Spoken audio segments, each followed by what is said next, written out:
I keep hearing from the startup founders that they are doing well with their sales, and yet there is no money in their bank. They are struggling with their cash flow and to make bills pay.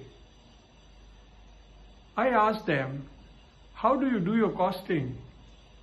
And then they say, well, we take the cost what we get from the factory and we must just do it 3 times and make it a sale cost. Hello, my name is Rakesh and I am going to address the issue of profitability in startup businesses in this video. This channel is about startup businesses being successful and sustainable. So when we talk about profitability, I'm going to address that where are the drains where your profits are draining, even if you are taking the cost to be 3 times your purchase cost. So let's address that where does the money drain?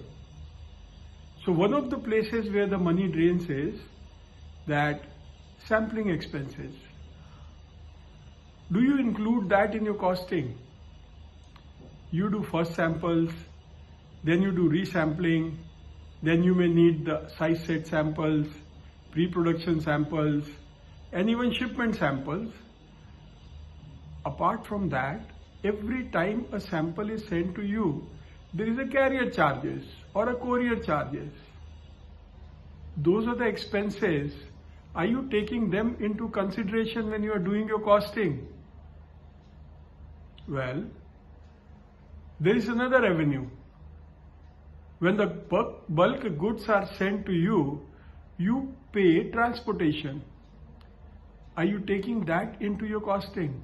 And if you are importing the goods from overseas, then you will be paying freight, you will be paying custom charges, you will be paying custom clearance charges, as well as transportation from the port to your warehouse. Are you taking that into consideration?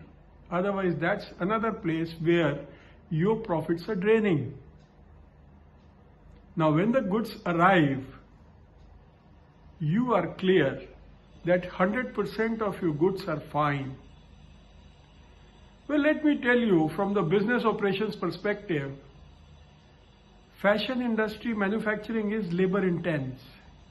And in labor intense work, human error cannot be overlooked. It cannot be avoided.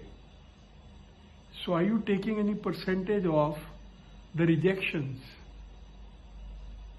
Well, that's another place which eats up your profit. Now, you are spending money on your marketing. You are paying money for running your ads. You are paying money for all the social media platforms. You are paying money for running your website. You are paying money to the influencers for promoting your product. But are you taking care of those expenses in your costing? I mean, by a simple example, if you are using, say, spending about $3,000 in a year for customer acquisition, and you are selling 500 pieces in a year, can you see that $6 are already gone? And you don't take that into consideration. Now the next expense is the delivery charge. When the goods arrive, you are going to repackage them before sending to your customer, isn't it? How much money are you spending on that?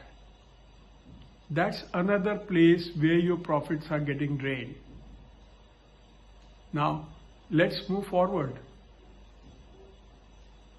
There are going to be returns, customer return, not because the goods are bad, not because there is a defect with your goods, but they can return it for any rhyme or reason.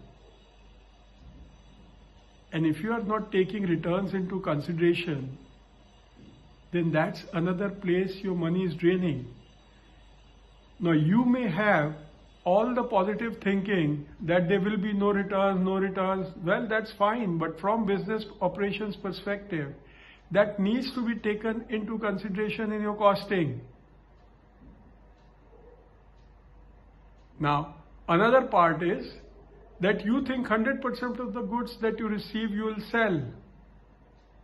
You may sell, and I'll be happy for you. But from business operations point of view, are you keeping any margin for unsold inventory?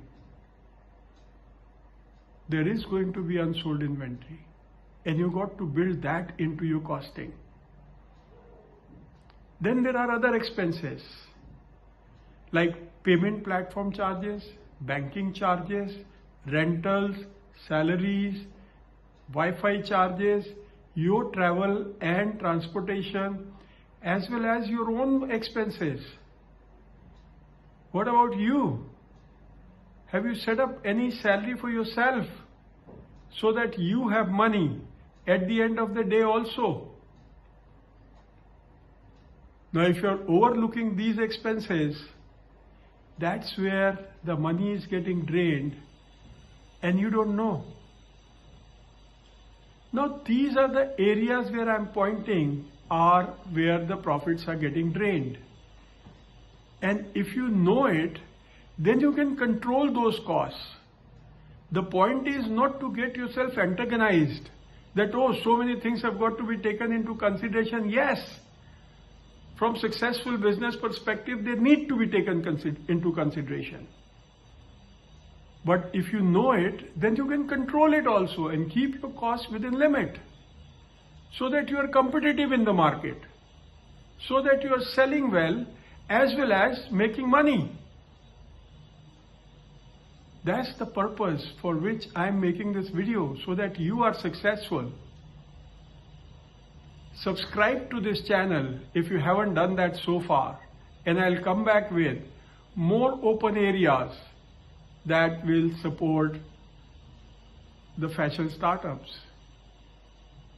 See you next week.